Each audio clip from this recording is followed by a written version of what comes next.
అందరికీ నమస్కారం. నా పేరు డాక్టర్ శశిధర్ రెడ్డి. నేను విశ్వభారతి మెడికల్ కాలేజ్‌లో చిన్నపిల్లల డాక్టర్‌గా పనిచేస్తున్నాను.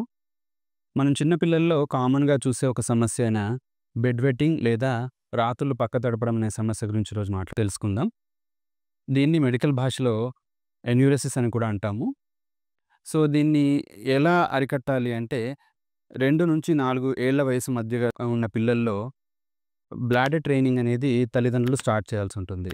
ఈ బ్లాడర్ ట్రైనింగ్ ఎలా చేయాలంటే సుమారుగా రాత్రుళ్ళు పిల్లలు ఏ టైంకైతే పాస్ పోస్తున్నారో, ఆ టైం కంటే ఒక గంట ముందు తల్లిదండ్రులు ఒక అలారం పెట్టుకొని, పిల్లల్ని ప్రతిరోజు అలా ఆ టైంకి లేపుతూ, టాయిలెట్‌కి తీసుకెళ్ళి పాస్ పోపిస్తూ ఉండాలి.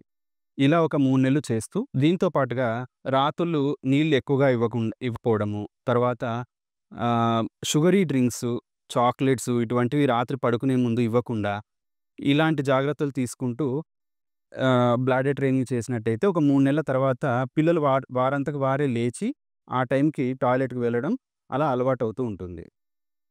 ఈ 3 నెలల ట్రైనింగ్ తర్వాత కూడా, లేదంటే 5 ఏళ్ల వయసు తర్వాత కూడా పిల్లలు బెడ్ వెట్టింగ్ అంటే రాత్రుళ్ళు మళ్ళీ పక్క తడుపుతూ ఉన్నారు అంటే, దగ్గరలోని చిన్నపిల్లల డాక్టర్ దగ్గరకొచ్చి ఒకసారి అడ్వైస్ తీసుకోవడం మంచిది.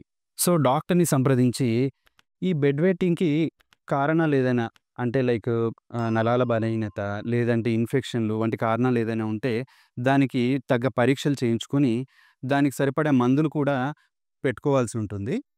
ఈ సదుపాయాలన్నీ కూడా విశ్వభారతి మెడికల్ కాలేజ్‌లో అందుబాటులో ఉన్నాయి. ఈ సమస్యలు ఎవరైనా ఎదుర్కొంటున్నా వారి పిల్లల్లో వెంటనే వచ్చి విశ్వభారతి మెడికల్ కాలేజ్‌లో పిల్లల డాక్టర్ల దగ్గర సంప్రదించవచ్చు.